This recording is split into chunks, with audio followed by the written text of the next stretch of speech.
ملک بھر میں عید کے موقع پر ملاقاتوں کے بعد کھابوں کے دور، مہمانوں کی آمد کا سلسلہ جاری، مزے مزے کے پکوانوں سے خاطر تواضع، میٹھی سوغات کا بھی خاص اہتمام۔ بہت ہو گئی ملاقاتیں، اب چلیں گے کھابوں کے دور۔ کراچی میں بنس روڈ فوڈ اسٹریٹ کی رونقیں بڑھ گئیں۔ اسلام آباد، راولپنڈی اور پشاور میں بھی ریسٹورنٹس پر رش لگ گیا۔ ملک بھر میں بچے دن بھر جمع کی گئی عیدی لوٹانے کی مشن پر، کسی نے تفریحی مقامات کا رخ کیا تو کوئی آئس کریم کھانے جا پہنچا۔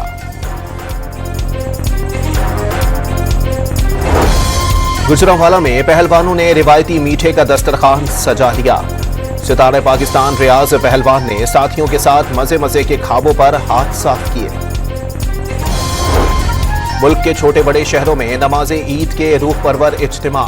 صدر آصف علی زرداری نے عید الفطر کی نماز زرداری ہاؤس نواب شاہ میں ادا کی۔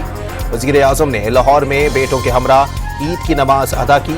شہباز شریف اور نواز شریف کی بھی ملاقات، والدین کی قبروں پر فاتحہ خوانی۔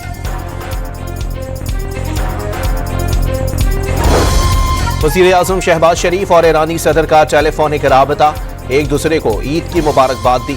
تجارت اور بارڈر سیکیورٹی کے لیے تعاون مزید بڑھانے پر زور۔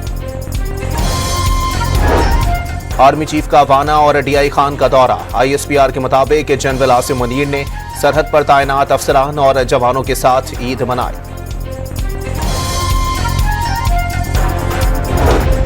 کراچی میں امریکی قونصل خانے کی جانب سے پاکستانیوں کو مختلف زبانوں میں عید کی مبارکباد۔ جرمن قونصل جنرل کی بھی پاکستانیوں کو عید کی مبارکباد۔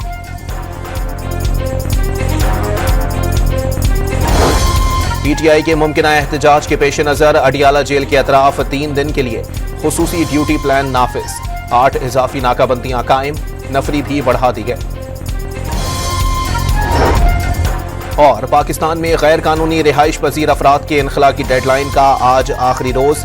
راولپنڈی پولیس چیف کی غیر قانونی اخوان شہریوں کے خلاف کارروائی کی ہدایت۔